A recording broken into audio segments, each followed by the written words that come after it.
Well, the mayor there talking about the south of eThekwini. In the north, in Verulam, they've had major problems. In fact, the Water Affairs Minister, Senator Mqunu, telling the eThekwini municipality this week it must work night and day, if necessary, to fix the problems around Verulam. Several areas there have had no water. At one point, they were left without water for over 2 months. Now, it seems, the minister is getting very much involved because the Metro has not been able to fix the problem. That led to residents holding protests and closing major roads in that area. Roshan Lil-Ruthan is the spokesperson for the Verulam Water Crisis Committee. Roshan, good afternoon to you. Firstly, the mayor talking about the south of Durban now. Do you believe any of that's going to affect you? Are you seeing any change to your situation? Well, it's affected us, and it's affected us negatively, because we've just received a report at 12:30 today that there was a changeover done from us in the northern side.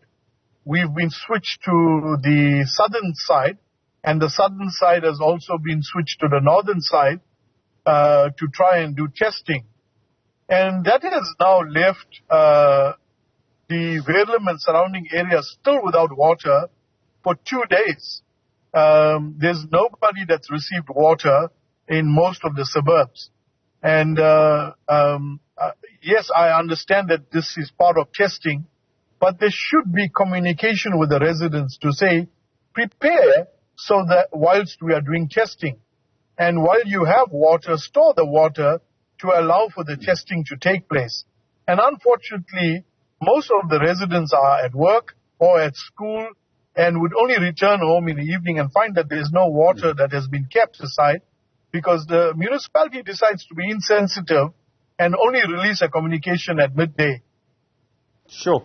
I mean, some things are difficult to manage. Water systems are one of them, and communication is not difficult to manage. You now have the attention... Exactly. Yeah. You now have the attention of the Water Affairs Minister. In fact, I understand he issued a statement 2 days ago, and you've met him since then. What did he say to you about this? Well, Stephen, without wanting to mince my words, the minister was scathing towards the eThekwini municipality, and particularly the way water has been managed in the city. And to quote the minister, he says eThekwini has come with a band-aid approach to a major catastrophe. He says they've got to face reality that they have failed the residents and they have failed the city itself. And he's actually indicated to ourselves last night that he wants to instill and install some corrective measures, and he will be engaging with the mayor personally, including with the leadership, Mr. Mbela, the city manager, including with the executive of the eThekwini municipality, to express his contempt at the way the residents in Verulam and surrounding suburbs have been treated thus far without water. So there were 10 of us from around the country that were on the meeting, and the minister has now brought in an executive team to take over this crisis and to manage it. So are you saying, because I know the minister has suggested that he would support a national government intervention in eThekwini on the issue of water, are you saying then that the people who are now trying to fix your problem are actually from national government, from his department, rather than from eThekwini? No, not yet. In fact, the minister has made it quite clear that the Director General, the Deputy Director General for Department of Water and Sanitation from National, including with a specialist team, will arrive in eThekwini on Monday morning, and they will hit the road running. Part of it is to meet with the leadership of eThekwini and then to hold consultations with organizations like the Verulam Water Crisis Committee, including other similar organizations in the city, and then to simultaneously have engineering experts meet with eThekwini's experts to ascertain what the problems are, what resources are required, and what assistance can be rendered from a national government perspective. There's so much going on here, and I mean, if the minister is very upset with eThekwini, and in fact the sort of problems between, let me put it like that, the difficulties between the national government and the Metro of eThekwini go back at least 2 years, if I understand the timeline properly, to the sewage that's been dumped in the rivers there. The minister's actually been very upset about that.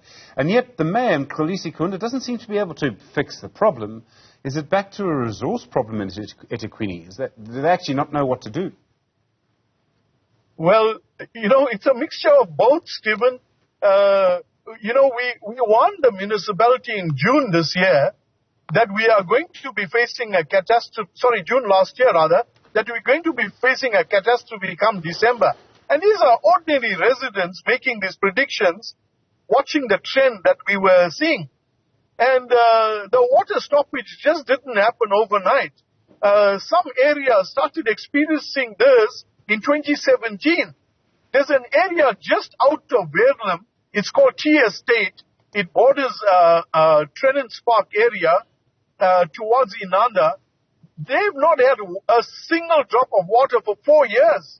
And I have been privy now to correspondences sent to eThekwini, and all those residents get technical jargon and excuses. I mean, does it take you 4 years to restore water to an area that had water? Surely not. Do you think that maybe a national government should just take over the whole metro? I mean, not just water, all of it. Well, Stephen, from the intervention that I've been part of, and the intervention that the minister has now indicated he is exploring with the legal experts of Department of Water and Sanitation, he's talking about urgently getting legal approval, including cabinet approval and a local government approval for an agency to be installed to take over water and sanitation in eThekwini. He says because it's clear that the management in eThekwini water services have failed.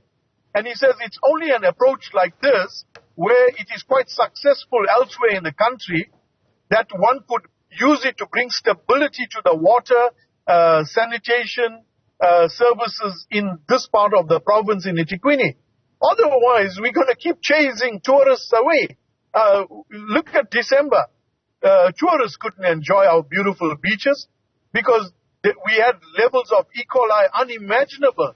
And can you imagine the state of rivers? Because we are literally dumping sewage into our rivers, where children from rural areas are daily playing there. We have mothers who are washing dishes. We have livestock that are drinking out of these rivers. God forbid if we have some weird disease similar to COVID hit us in this part of Durban, because we will not recover from it. Roshan Lil-Ruthan, thank you. Spokesperson for the Verulam Water Crisis Committee. Very difficult situation there.